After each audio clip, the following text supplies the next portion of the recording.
everybody. Welcome back to another episode of Networking and Marketing Made Simple. Super excited for today's episode. I have Michael Unbroken with us today. Obviously, he is the owner and operator of his own business. But what I love about what Michael is doing is he focuses in on an area that I don't think anyone is immune to in any way, shape, or form. And that is trauma. And you can classify trauma any way you want. There are different traumas that we go through, whether it's mental, emotional, physical, spiritual, but there are also ways of working through those traumas to come out better on the other side. And we're going to talk about all that and more in today's episode. So, Michael, welcome to the podcast. Thanks, brother. I'm excited to be here with you. Well, grateful and honored. And, obviously, before we dive into the theme of today's podcast, I always love opening up with the question of if you can rewind the tape, prior to doing what you're doing right now, what do you feel was that catalytic moment for you that gave you the idea of the business that you have and has set you on the path that you're now currently on? It really just kind of came to me one night. It was like one of those 3 a.m. thoughts where I had experienced so much in my life and people saying, oh man, you're broken because you're homeless. You're broken because your parents are drug addicts, alcoholics. You're broken because of all these different things. And man, I was just like, you know what? That's actually not true. That's not who I am. That's not what I am. That's not what I think. And it just hit me. I was like, oh, think unbroken. Like this is the thing. And that was now over 7 years ago. So it was just kind of, I don't know, the universe, man. It planted a seed in my head and I was like, let's see what we can do about helping people discover the same things that I've discovered. So, you've been through a lot in your life. Obviously, you forementioned dealing with drug addiction in the household and, being homeless and, those types of things. We've all been through certain things in our life. What do you think, looking back on your childhood and growing up and becoming the man you are today, what were some of the big lessons that you learned in those dark moments that has helped you shine a light on other people? Yeah. I mean, there's so many, and I look at everything in life is about those moments, and we can take the bad moments and we can leverage those to forever keep us stuck. But also you can do that with the good moments as well. And so you're looking at your life through this idea of good and bad.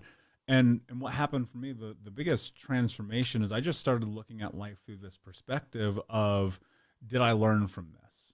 And when I started to adapt that, that's when my life actually shifted, because it forced me into a couple of things. One, which is incredibly uncomfortable, especially if it's new and you've never done it, is I had to actually take responsibility and be the person who looked at my life and said, everything is my fault. Now, let me be clear about that, because this is where people get lost. The bad things that happened to you are not your fault. Like my mom cut my finger off when I was 4 years old. That's not on me, right? Being homeless as a kid, living with 30 different families, that's not on me. Stealing food to survive, that's not on me. Like you have to understand and rationalize there are things that happen in your life that are not your responsibility. And then there's a moment where you have to come to truth, right? And that's the thing that people struggle with so desperately. And I struggled with this too, where it was like, it's your fault. It's everybody's fault. It's the church's fault, the community's fault, Obama's fault. Like, it's everybody's fault. It's never Michael's fault.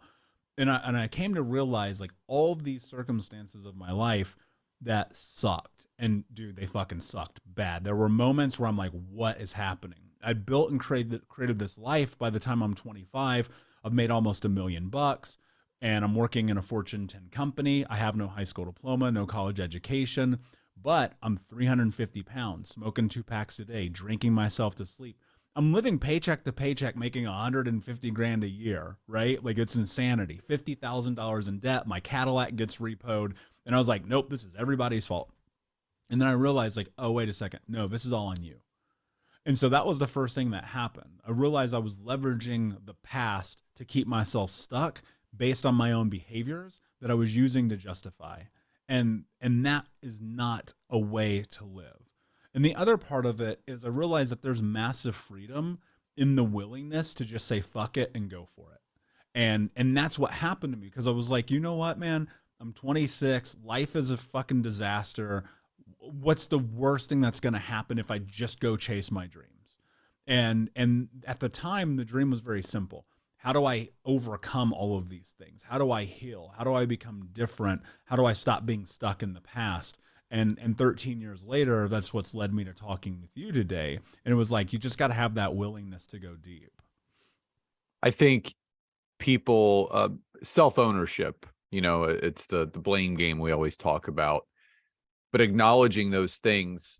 But I think you really said it perfectly. What's the worst that could happen from going for it, right? And you always hear this analogy of risk versus reward. Is it worth it? And something that I live by, and my wife does as well, and this is what we encourage other people to do, is to understand that none of us were born for mediocrity. Everybody was put on this earth to live a great life, to be prosperous and financially sound, emotionally, spiritually sound, whatever that means to that person. And when you get uncomfortable and you do go for it, to your point, what's the worst that can happen? Maybe it doesn't work, but there's a lesson in what doesn't work.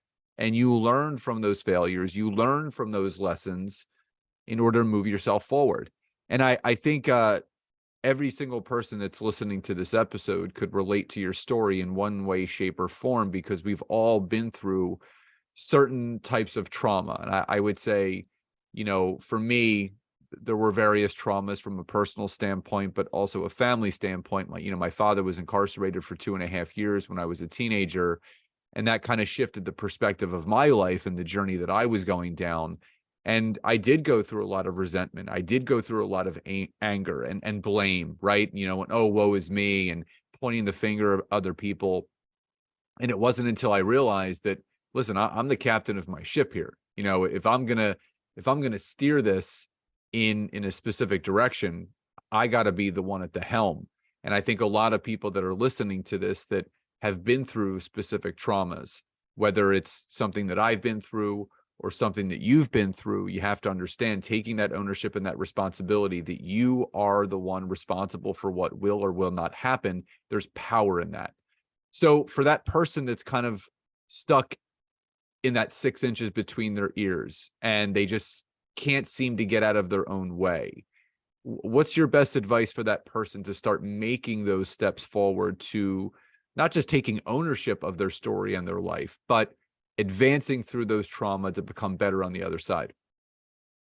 Well, a lot of things come to mind. And I think first and foremost, one of the most important things is understanding one inherent truth about life. You're allowed to be the victim. I'm not going to take that away from you. But if that's who you choose to be, don't complain. And that's like a baseball bat to the face, man. Because like the truth is, like, nobody cares. I'm sorry. Like it sucks and it's unfair. People in your life, they love you, they support you, they want to see you grow. But at the end of the day, they all have their own thing to worry about. They don't live your life. You're with them for 0.001% of your day, and all the other decisions that you make are on you. And if you want to be a victim, by all means, you will have a victim's life, and that will be how you die. Or you could make a decision to figure out how to become the hero of your own story. Now, when you do that, you're making a choice, right? You're going down this path of looking at life from this perspective of having an understanding that it's all on you. Nobody's coming to save you. Nobody's coming to rescue you. Nobody's coming to knock on your door and say, hey, it's time for you to do that thing. But that's the thing that it comes into. It's like, are you willing to do the thing that you know you need to do to change your life? That's the question. What am I willing to do to have the life that I want to have? And if you answer that question with truth, inevitably you fall down this path. And it's the same path I fell down. When I'm 25 heading into 26, as I mentioned, my life's a freaking disaster. Well, one morning I wake up, and keep in mind, I'm 350 pounds. And I'm laying in bed. It's a Saturday. It's like 10 in the morning. I'm smoking a joint, eating chocolate cake, and watching the CrossFit Games. Like, dude, like, what is happening in my life? And I pulled myself up and I went in the bathroom and I looked at myself in the mirror. I remember being 8 years old. Like, I have no idea why this memory came to me, but I'm looking at myself in the mirror, this fat, round, jaundiced face, because I'm not taking care of myself in any capacity. And I remember being 8 years old, and the water company had come and turned our water off. Scott, I grew up in America, in Indianapolis, in a major city, and we were so impoverished. They turned our water off. Bro, now they turned off our heat, our electricity. We got evicted all the time, so I'm just like, whatever, just another Tuesday. And I go in the backyard. I grab this little blue bucket. I walk across the street to our neighbor's house, and for the first time, I stole water. And I remember like being in the backyard, like having this experience, and like, when I'm a grown up, this will not be my life. We all have dreams, man. We all have that thing that is inside of us when we are young, where we're like, we want that thing. Rock star, astronaut, doctor, lawyer, husband, wife, whatever it is, you have that thing in you. And then the world, society, schools, teachers, community, television, all these things start getting ingrained in you that you don't deserve it. Well, let me tell you a little secret. You always get what you deserve. Always. And the things that you deserve are based on your effort, your energy, and your action and your intention. And so every single day of your life, you're getting what you deserve because of what you're doing or what you're not doing. So I'm having this experience, and I'm looking in this mirror, and I remember that moment, and I remember this promise I made to myself. I said, when I'm a grown up, this will not be my life. And in a lot of ways it wasn't, but in so many ways I was still that hurt little boy. And I'm looking in this mirror, I was like, enough, man. What are you willing to do? And the answer, and dude, I don't even know where this came from. God, Spirit, Mother Nature, Batman, I have no idea, but it was no excuses, just results. And if you can adapt that mindset, if you can really sit in that truth and go, what excuses am I making that are keeping me from becoming the person I'm capable of, and become honest with yourself, and then take action towards the things that you know you need to do on a long enough timeline, your life will be different. People think that they can do one thing one time and their life will be different, when actually you have to do all the things all the time, every single day for the rest of your life. And if you're willing to accept that responsibility, man, it's unbelievable what will happen for you. You know, I agree wholeheartedly with what you said, and I just wish more people would understand that it's not an easy process. You know, everyone has a journey. As you mentioned, it's been 13 years for you. It's still an ongoing journey for most of us because, again, it's always something that we're working on and working through. What, in your experience from a personal and professional standpoint, working with people that have gone through trauma,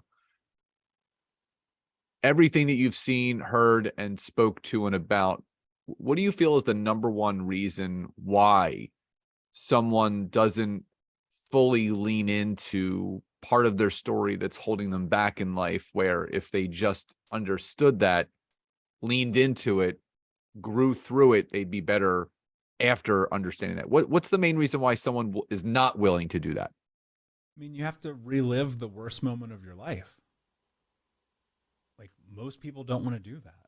Like, why would you? You know what I mean? Like, I don't want to relive those things. No part of me ever. I remember one time I was in my therapist's office, and this is like 7 years ago. And every single Wednesday for years, dude, every Wednesday for years, I'd walk in this dude's office. And one day I'm sitting there and I look at him and go, I'm so tired of looking at your face, man.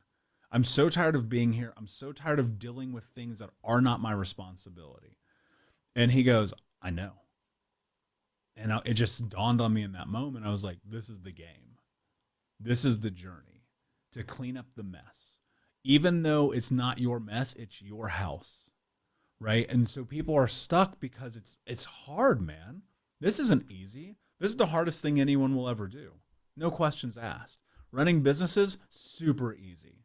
Going to the gym, super easy. Eating the right food, super easy. Loving yourself, 10 out of 10 difficulty, right? And so you've got to be willing to address all the inner demons that you have, all the turmoil, all the things that you don't want to mess with, that you just want to stuff down and hide from. And that's reasonable. And it's a survival mechanism. If you think about it, you break down the functions of the brain's only about survival.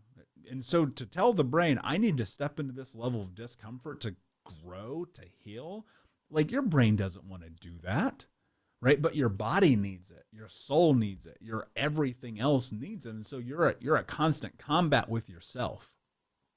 Think about this. The one place you're supposed to have safety is in that therapist's office, that coach's office, like whatever. And you come and you sit down and you're so terrified to tell the truth because of shame and judgment and guilt and perceived thoughts of what people will have of you. But it's not until you actually step into the fear of that you're going to set yourself free. And Scott, I'll tell you right now, I've coached thousands of people, man. We've had thousands of people at our events. We've had millions of people listen to our podcast.